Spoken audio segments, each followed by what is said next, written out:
What's up, everybody? I'm Beck Moore, CEO of Community Action Association of Pennsylvania, and your host of the Thinking CAAP podcast. I want to say thank you to everybody for joining us on today's conversation and joining us for some special guests with me. Unfortunately, my co-host, Heather Holloway, was not able to join today, but that's okay. Hopefully, I will keep up the energy in her spirit and look forward to her joining us on one of our next recordings.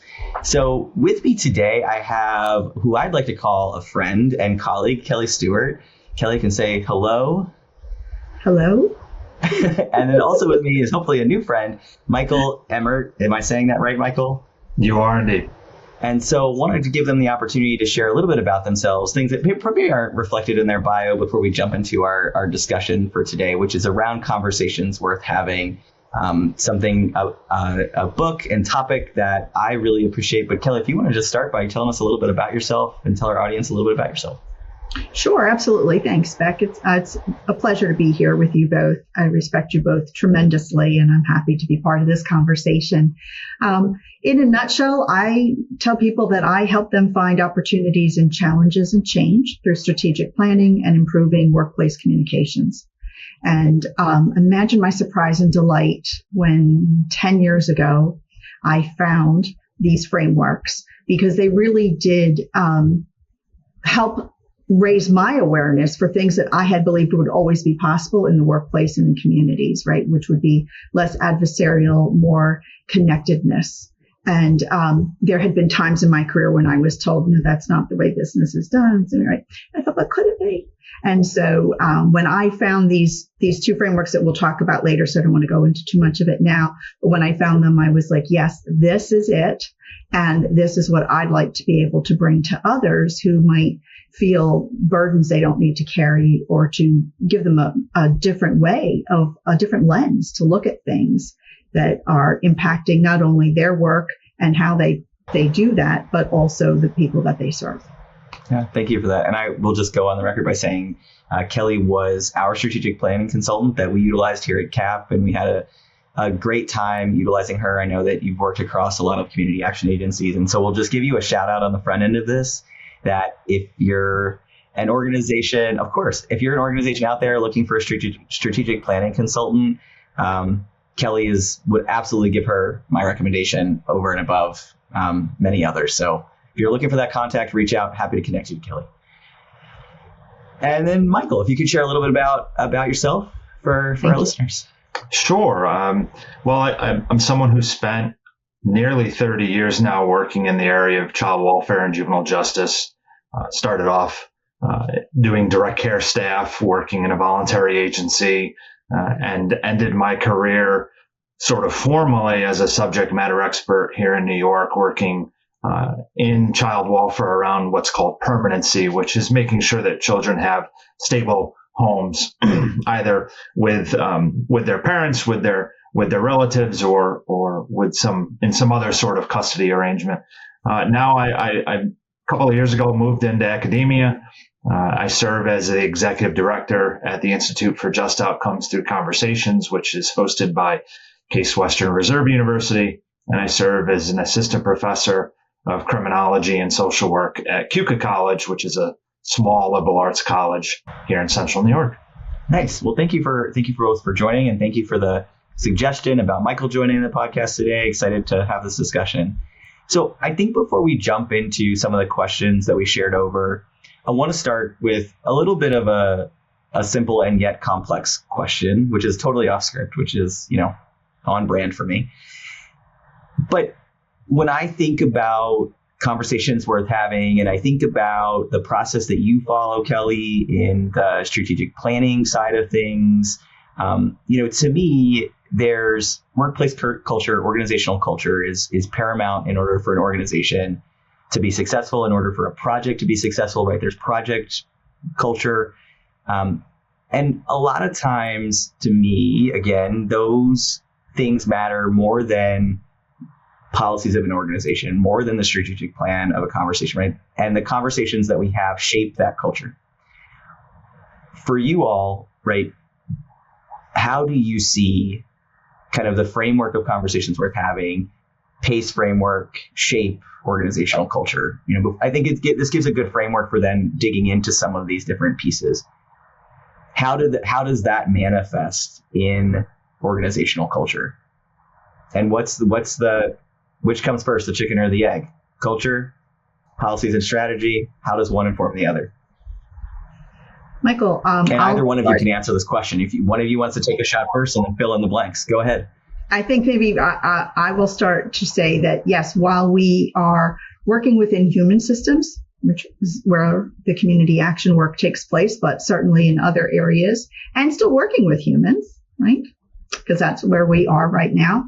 I think it is really important to understand that it is the nature of our conversations that really shape and in some ways influence how people engage with one another, whether they're going to be forthcoming, right, or whether they're going to shut down, whether they feel empowered or whether they feel restricted.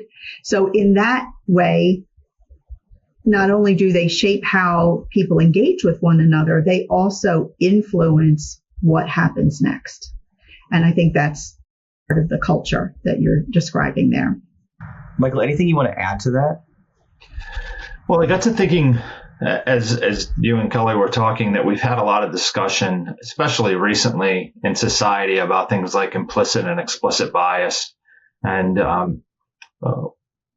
in my work, both in my background and now helping communities and helping social services agencies with their work in communities, the way that we talk about families, the way we talk about children, the way we talk about students, the way we talk about our customers or our clients or however, whatever terminology is used depending on the situation, it really is powerful, right? So if we talk about our customers in a way that's depreciating, it has an impact. If we talk about children and families in a way that's depreciating, it has a similar impact, right? And so those conversations that we have are really fateful, not only in the way that we think about our current circumstances, but ultimately, I think, in the way that we treat other people. Whether or not we have a full awareness of that or not is certainly a question for society to grapple with.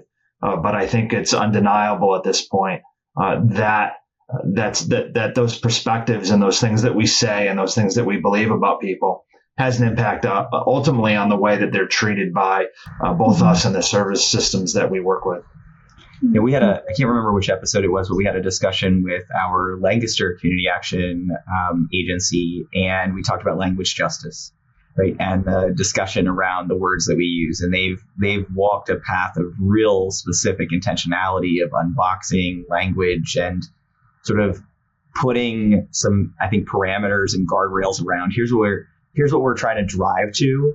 We're not saying you can't say these things or use this terminology, but I think that is really indicative of some of what you're talking about, not all, but some of what you're talking about there. And I think that creates what I would describe as the rules of engagement in then the conversation around policy and the conversation around strategic planning, right? Like it sort of sets, here's the baseline in which we're willing to operate and set a standard for one another.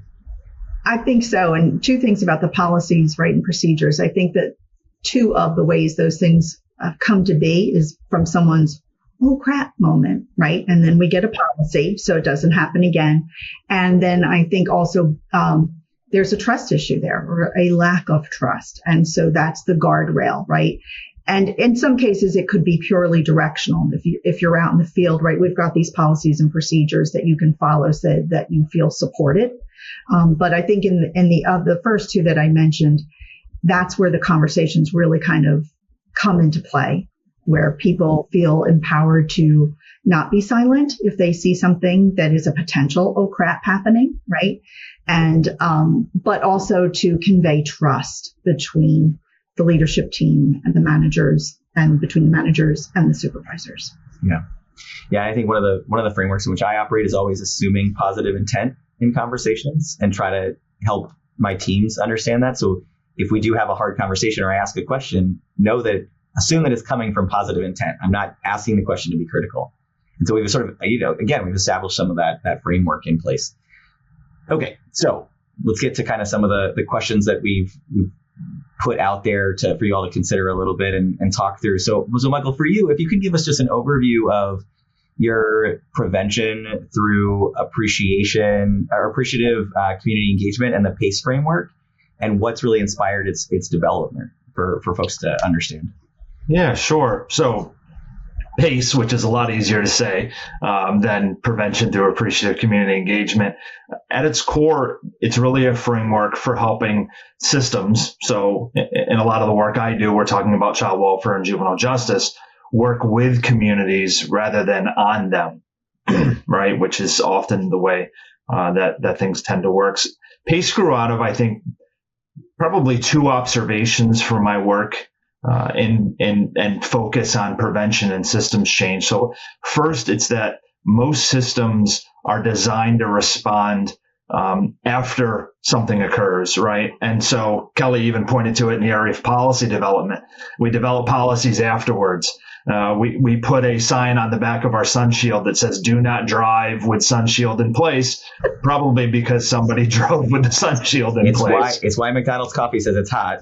Exactly. It's why, you're not supposed to stick your hand in your lawnmower blades, for instance, right? Like somebody did it.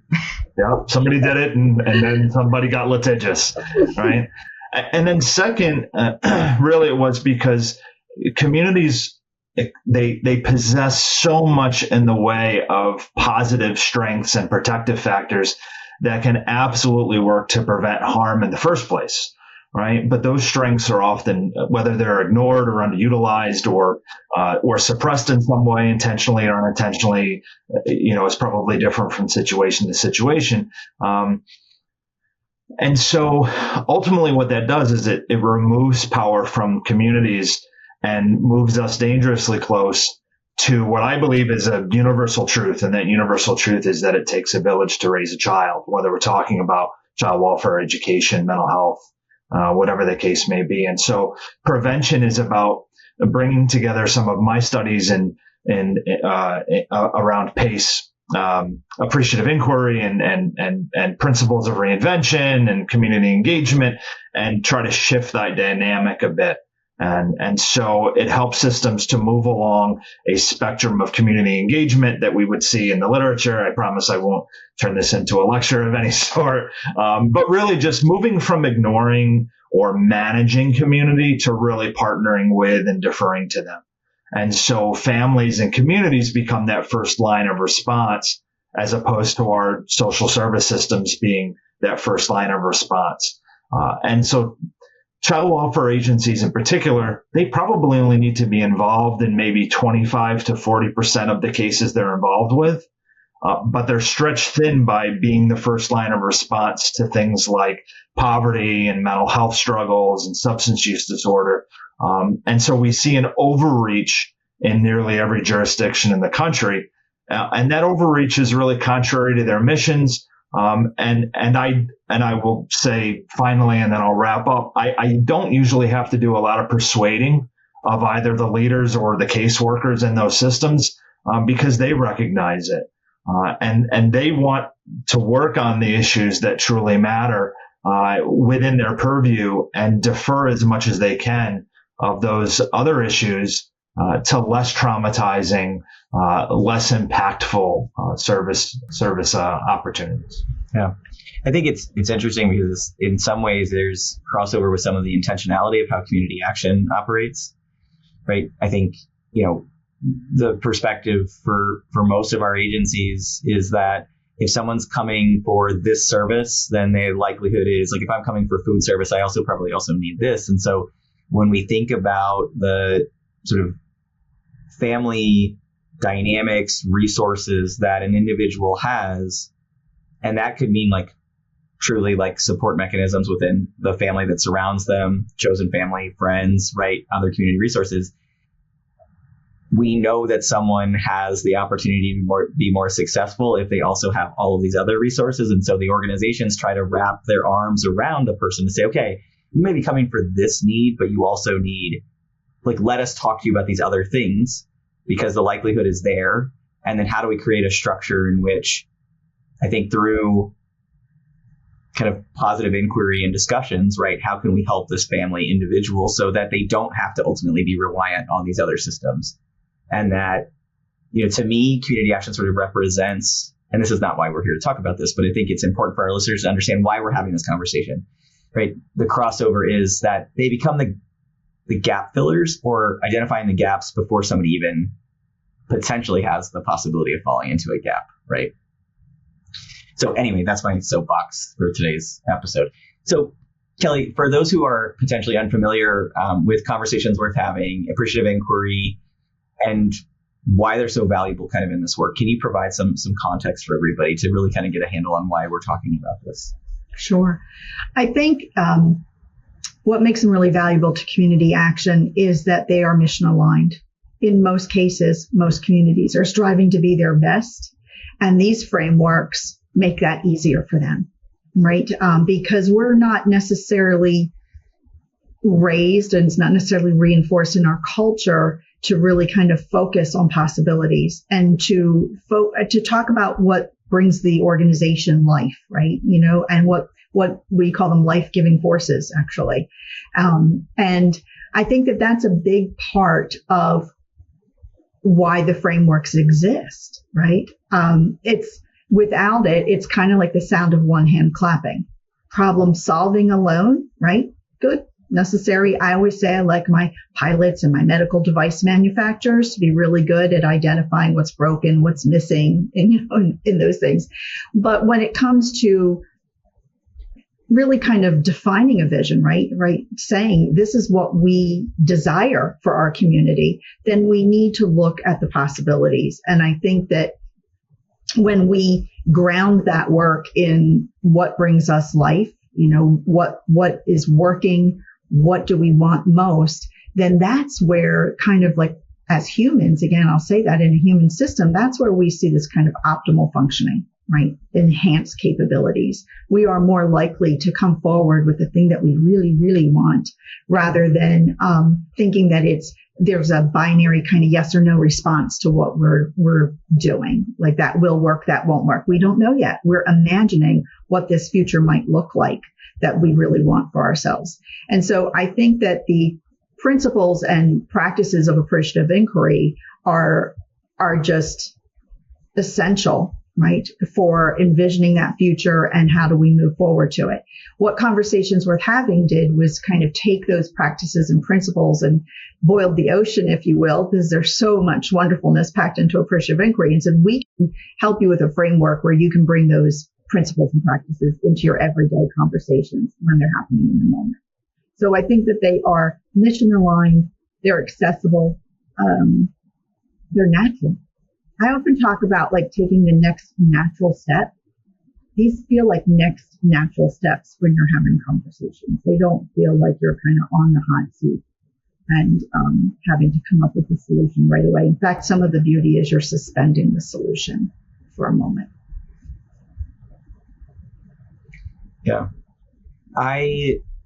One of the things that there's brothers that are authors, and I just love the way that they write and sort of boil things down. So there's a lot of alignment with what you're talking about and what a lot they talk about, Chip and Dan Heath. And one of the things that they talk about, right, is this idea that we're built as humans to fix problems, right? We take a survey, we see the list, we fix the problems, and what they will say in their videos and in their work is that, that doesn't get people excited. It just whelms people, right? They're neither overwhelmed or underwhelmed. They're just whelmed. And what you're talking about, I think, gets people excited, right? Like they want to be part of creating, most people, not all maybe, but to think about the what ifs. Mm-hmm. Right. And to allow people. Right. What might be possible, right, if we did this? And just for listeners, and then Michael, I'll stop.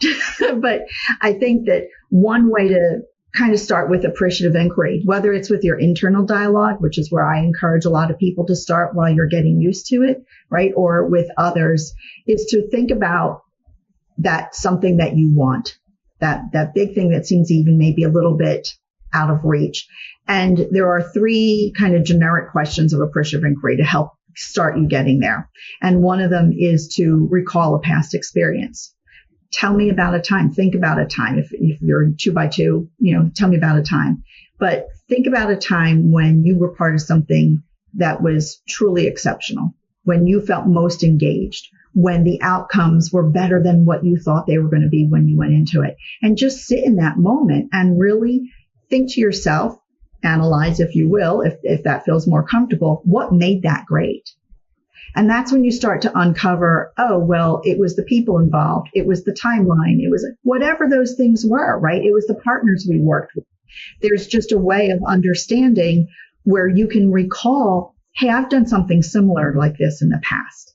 And then what is it about that good experience that you value the most? And what do you value about the team that you're working with, if that's what you're working on? Because that's what you can replicate and scale. That's what you want to replicate and scale, right? And then the third question is about the future and what would your highest hopes for this future be? I have another way of saying it. Beck, I'm sure you've heard me say this before. How good could it get? Right? This thing that you want, if you just spent, I don't know, a minute wondering, imagining how good could this get? And you start writing those things down. It is going to transform what you do next. It's going to transform how you talk about it almost immediately with anyone else. And it's going to transform that action plan, that we all rush to get to. Problem, solution, implement, right? And I'm saying problem, possibility, how good could it get? Implement. Well, and when I think about the framework in which this is operated at CAAP, and Michael, I promise I'll get back to you with a couple questions, is that it oftentimes in other discussions, planning processes, it's almost been so restrictive. And for us, I think it's opened up our eyes to big opportunities, given us some keystones to reflect back on in terms of is this the right thing or not the right thing? And also created some big celebration moments for us as we've reached some things that, just kind of happened organically through conversations that we were exploring because of the what if conversations. Because it encouraged us, I think, to then have the appreciative inquiry conversations of the relationships that we've had. So, we'll just say that out loud. So want to kind of give folks some practical things to think about in terms of where, for you, Michael, how you've applied PACE in different communities to help keep kiddos out of welfare and juvenile justice system. So let's kind of transition to that part of the conversation. And if you can give folks some kind of moments of real application that you've put in practice. Yeah. So I think that what it starts with is bringing together people, bringing together system partners and community organizations, probably very much like yours, into really structured, strengths-focused conversations. Right. And so we use tools like empathy mapping and appreciative questioning, like Kelly shared, and shared visioning to identify what are those protective factors already present in the families and in the neighborhoods, and then look to align system responses in support of those strengths rather than overriding them. Right. And what ends up resulting is sort of lighter touch interventions that build on family capacity instead of escalating surveillance or escalating control, which is really often the ways that systems respond. And I think that we see a lot of stronger coordination between these systems, whether it's schools, community-based organizations, family support services, et cetera, and they're really focused on relationships. And then the families report that they feel a lot more support than monitored. And the partners feel like they're able to work upstream rather than having to wait for formal referrals and formal system involvements. One of the real practical ways that PACE has made a difference is in relationships that develop within those meetings. I often tell folks at the start of a project that the worst possible outcome is that there'll be a lot better relationships between the folks that are in that room, right? So that's sort of the bar being set low, which usually gets the attention. And so one area of relationship that there's often a lot of conflict is between schools and CPS folks, right? The schools call CPS, they feel like CPS doesn't respond quick enough. So they call again and they complain, and they whether they're formally complaining or informally complaining. And it's really due to a disconnect and a misunderstandings between those two systems and how they work. Educators really do understand the difference between neglect and challenges that are rooted in things like poverty and mental health and substance abuse. The gap really isn't awareness, it's visibility, right? Schools often don't have a clear understanding of community strengths, the resources that are available within the communities to support families beyond that formal system involvement. And unfortunately, that reality sort of combined with our risk averse nature, right, especially within large service systems, it means that child abuse hotline is the first line of response. And so during PACE, we try to create sort of a shared learning space. Schools hear directly from those community partners what existing supports there are. The child welfare folks gain a clearer picture of sort of how the schools experience and navigate these concerns. And as a result, the schools sort of expand their response options, right? Instead of solely relying on the child abuse hotline, now they know about other trusted community resources that can address those concerns earlier and more appropriately when the child welfare response isn't needed. And what that does is it activates what we call protective factors, right? Strong relationships and social supports and accesses to help and sense of belonging before families reach a point of crisis. And at the same time, it builds collective efficacy, right? Because those schools and those community organizations and those systems are developing a shared belief that they can work together to keep children and families supported, right? And so that's the heart of prevention, right? If we were to have a prevention scientist come in, right? When those protective factors get strengthened and collective efficacy is high, communities become better equipped to respond to challenges, and families become better equipped at responding to challenges, and without escalating things to where you have people in contact with systems that were never meant to be a first line of response. But we've moved away from that village that raises a child so much now that systems are the response to everything, right? And I don't know enough about your work to speak into the work that you're doing there in Pennsylvania. But what that does is it gatekeeps what can really be natural human behavior, right? If you're walking down the street and you see someone drop something that they're carrying, you bend over to pick it up. But if there's a system there that's supposed to bend over and pick it up, eventually we stop bending over to help our neighbor, right? Because we think, well, that's supposed to be somebody's job, and really it's all of our jobs, right? And so we want to strengthen the community connections, and at the same time, what that does is it allows those child welfare and juvenile justice systems to focus on the cases that they really should be involved in, right? That 25 to 40% of work that they're doing where there's clear abuse or clear neglect or a clear criminogenic disposition amongst vulnerable youngsters, right? And so they're able to have 100% of their attention going where it needs to go. So it's really best for both parties. Yeah. Yeah, I mean, I see this play out in my own life in both good ways and not so good ways with one of my kiddos who has special needs and trying to figure out, right, like, and I liken this to something that's within the framework of Sandler sales. And it's really this concept of, right, like, how do you identify what someone's pain points are in order to sell them the best thing for their pain? And while it's not the same, it's still the same, right? So the idea is ultimately that in a sales environment, you ask people questions to understand what they're buying for rather than just sell features and benefits, because the features and benefits may not be applicable to somebody's life. And so in order for them to buy into the thing, you need to understand what they're really experiencing. And so for me and my family, right, like part of what I would apply this to is trying to figure out. So my son has ADHD, he's autistic, he has various attachment disorders. And so what that means is most systems really aren't built to serve the things that he needs.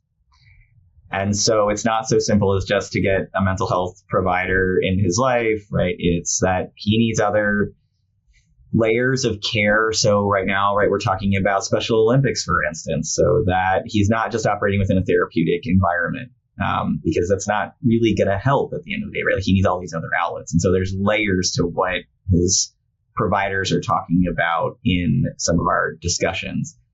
None of it's simple, right? And so as a follow-up question, can you give everybody a real tangible situation example where you've brought partners together to really make kind of a tangible difference? Like, kind of not a case study, but for lack of a better phrase right now, like a case study where you really saw this come to fruition and created a real change.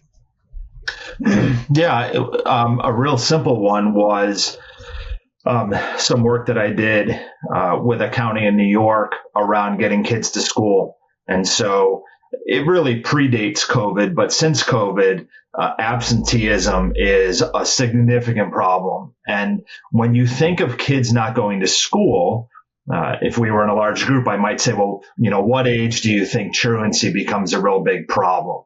So I'll let you play the role of the general public, Beck. What age does truancy really become a problem? I'm going to say high school. High school.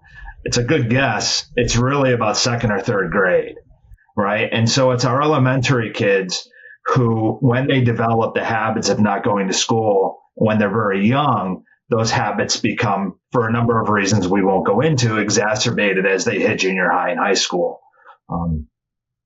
And so we were working with a community where they were seeing 40, 50% absenteeism amongst even students as young as kindergarten.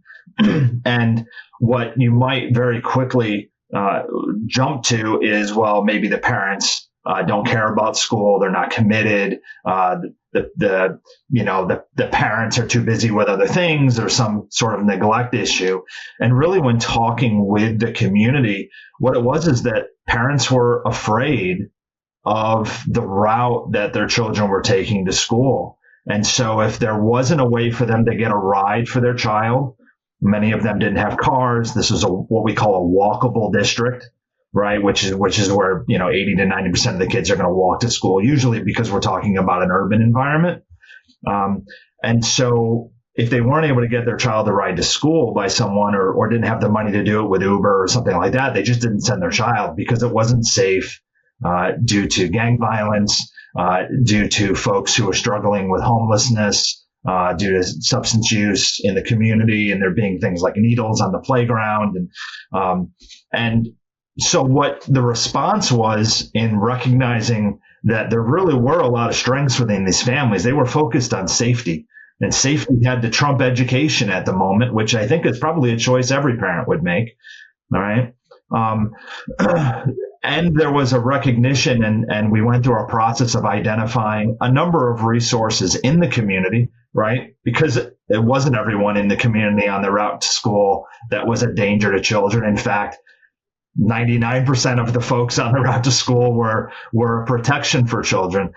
Their strategy was to develop what they called a walkable school bus, which is that they pulled together folks from the community. They trained them in things that, well, took care of risk factors, right? So they trained them in, all of the normal things that you need to train folks who volunteer with a school, right? Child abuse reporting and harassment and all those sorts of things. But they also trained them on how to get in contact with other resources in the community, folks who were working to reduce gun and gang violence in their community if they saw something.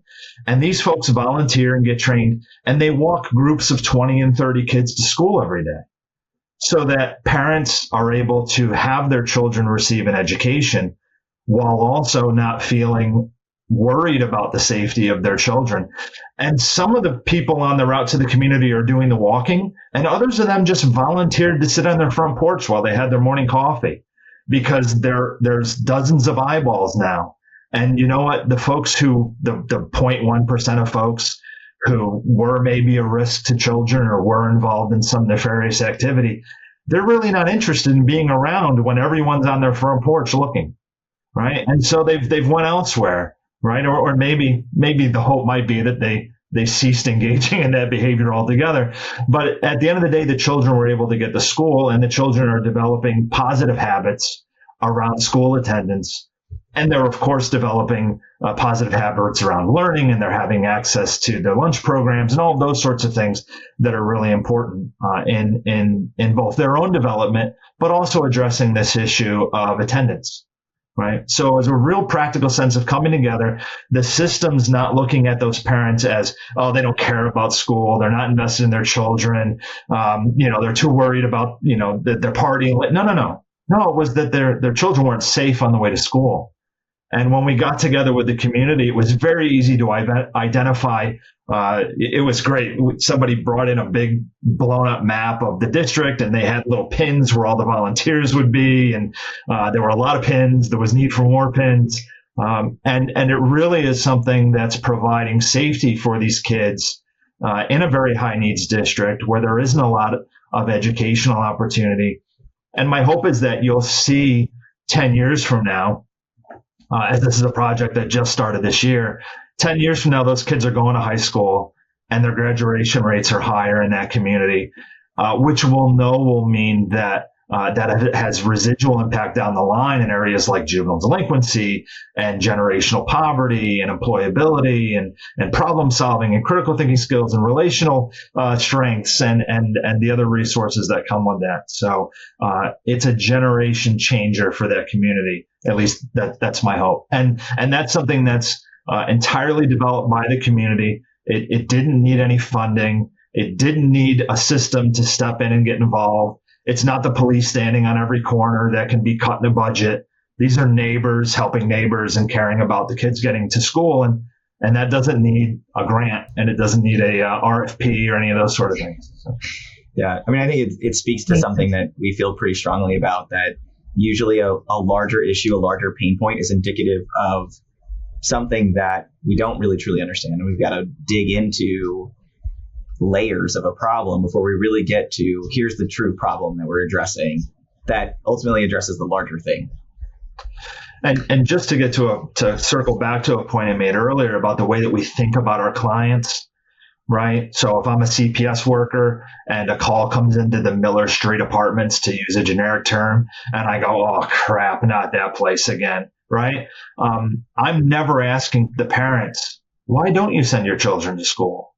I'm never taking the time to listen and to co-create an answer, right? So it really starts way at the beginning with the way that we think about our communities and the people that we serve and the people we live next to, because there's no way that 50% of any school is full of folks who don't care about their kids going to school.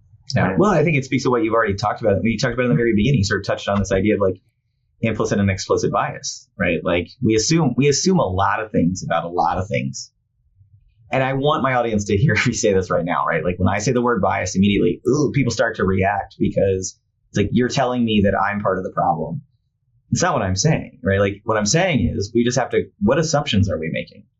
Like, and whether we like it or not, everybody makes assumptions. You have my soapbox is usually in this space is you've got to ask yourself when you're making the assumption in order to change that pattern of behavior, in order to be able to do, I think sometimes, right, like naturally what you're talking about, Michael. And that's really important for everybody. No, go ahead, Kelly. No, I was going to add to, I think when we think about appreciative inquiry and conversations worth having, it's the generative question. Does not roll off of anybody's tongue. It's getting a little bit easier because appreciative inquiry, as we think about it, AI, but the people-focused AI, is another. Now there's a whole other appreciative, artificial intelligence, and it's odd to me that there's generativity in artificial intelligence, but first there was generativity in appreciative inquiry, and I think it is the nature of that question as opposed to an evaluative question, right, which has more of a yes, no, right or wrong response to it. And Michael, I'll use your example, talking to a parent and just saying, ideally, if your child was going to school every day, what might make that possible? Right. So that little word might, even just throwing it in there and giving them time to reflect and respond. And you'll hear a lot in that response, especially if you ask, oh, tell me more. And, what might you like to see? Some add-on questions. You will find so much more. I kind of think of it, I am not an artist, but I know that like with the careful use of white space, right? What is not in the picture is sometimes almost as important as what is. And so when you let people just share with you, you will pick up on things when you're listening. And I know people in community action do a fabulous job of listening. And you listening to understand. And then you will hear those little things that you can pull out, those little nuggets of information that they might not have volunteered because they'd be responding to a different type of a question. And so it might not ever come up. And I think that's one of the strengths of generative questions, which really does help to make that invisible visible, helps to create shared understanding. It helps to generate knowledge and inspire possibilities. And the walkable school bus, Michael, that may stay with me for the rest of my life because that is just one of those great possibility focused initiatives that didn't come from asking, how do we fix this, right? It's what would make this successful? And that's where you get all of those really great ideas that come up. Do all of them get implemented? Absolutely not. But many of them do. And it's a great starting point. It takes me back to Einstein, right? The thinking that got us into this problem, I'm going to really butcher this, is not the thinking that we need to get us out, right? So it's just looking at things through an additional lens. I never say to people, take away what you've been doing, but I do encourage them to add this lens, add these practices to their toolkit, because I know from experience that once you start to use them, that's what you want to use. You see the promise and the potential of the outcomes that happen, and you see conversations transform, and you see people say, I have never been asked that before. And now I know. When I hear that, I just lean in because I know something good is coming next. And that's where I think some of the magic, but it's not magic, it's science that comes from these. Sorry, I don't want to cut you off. No, that's okay. So we're coming up on time, which is unfortunate because I would love to be able to have a longer conversation about this. So I will just say out loud, we're probably going to ask you back to do a part 2 of this conversation. But so for simplicity's sake, for people who are listening right now, and a part of part 1, can you give an example of a generative question? I don't want to leave people sort of scratching their heads. So just give a real tangible example of what this is. And it can even be within the framework of what we've already talked about in the example that Michael's provided. Sure. Well, I do think, in that school bus example, just asking a parent, ideally, right, if your child was going to school more frequently, what would make that possible? What would be happening, right? Because you don't know. I think that's a key to generative questions. They're typically questions you don't already have the answer for. Really hard in leadership roles because you're kind of taught to have all the answers, or you're told you should have at least most of them. So that's one type of a generative question. I think if this were happening, kind of what I just said, whatever this is, if this were happening, who'd be involved? Who might we model this work after, right? Those types of things. Michael, do you have others that you go to? Because of course I'm like deer in the headlights. Well, I really like about them all day long. I really liked how you said it's not a question we know the answer to. I often tell folks, when you were younger, your parents would say to you when you were leaving home, you know what happens if you miss curfew tonight, right? And that's not a generative question. Right? Like they know the answer, you know the answer. So with generativity, we want to be open-ended. We want to ask questions that we're really looking to inspire growth, both for the asker and the askee.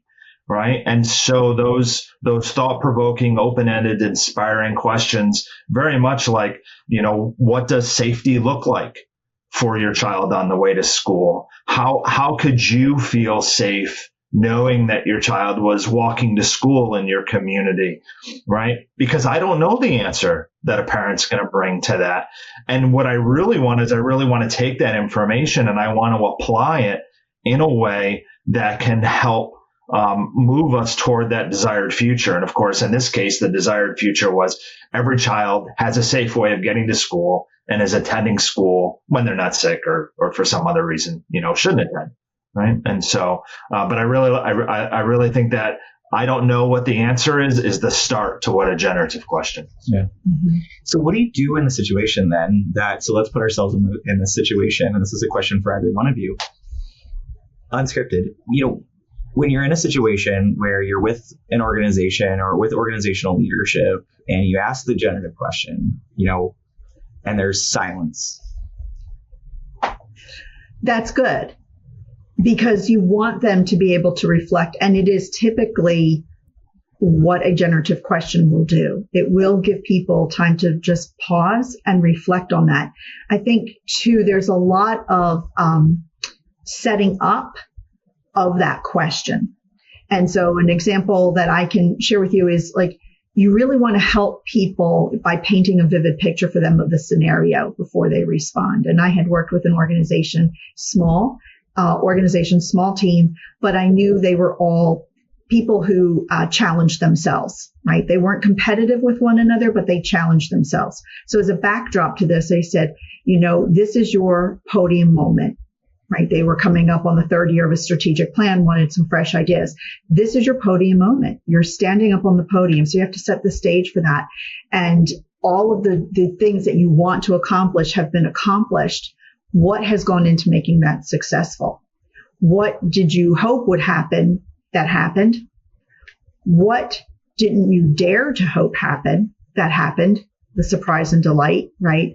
Who was involved in this? How might you have supported one another in making that happen?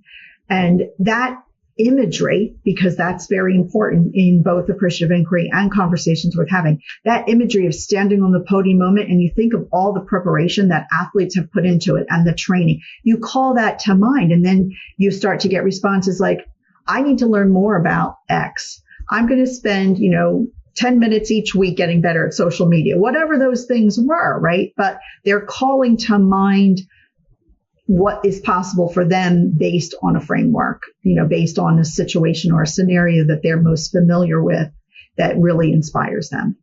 So it's very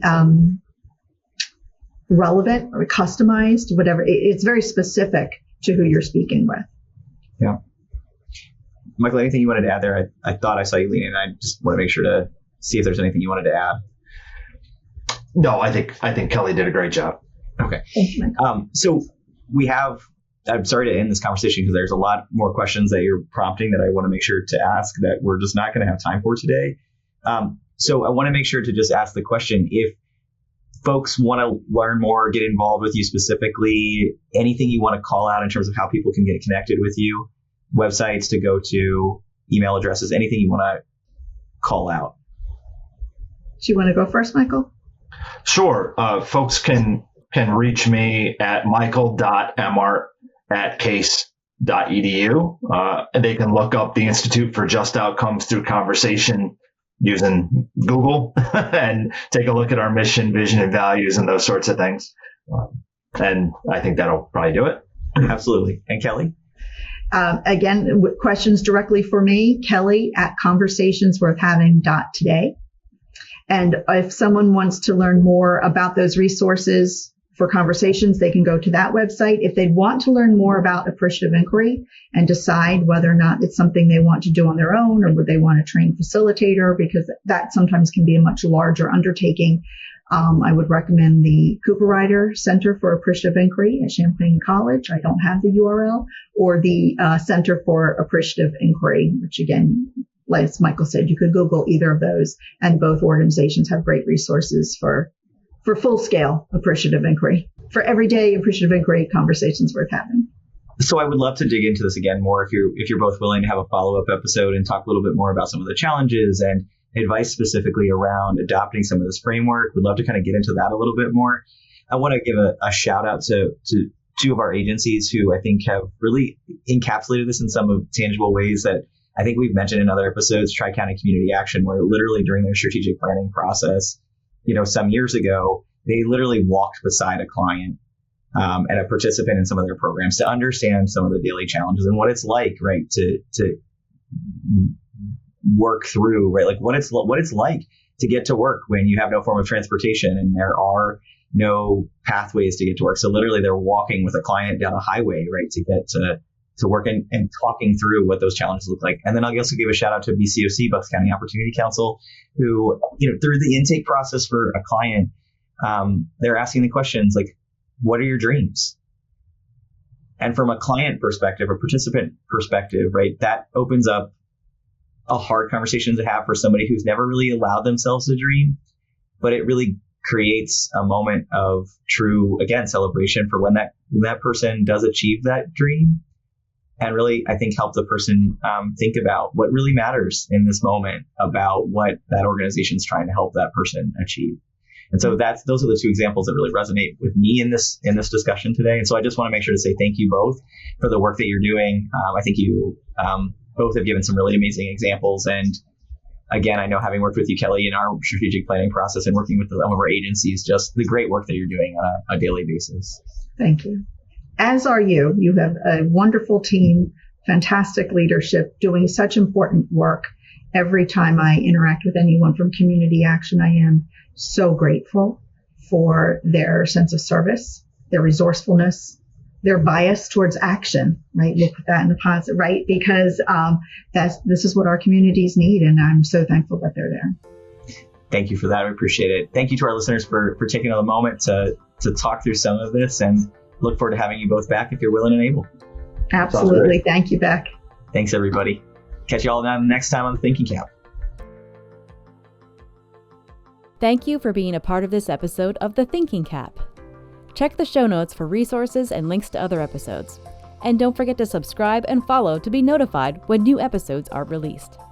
If you have any community action questions you'd like Beck or one of our local experts to answer in a future episode, please email your questions about community action to info@thecaap.org. Subject line, Thinking CAAP.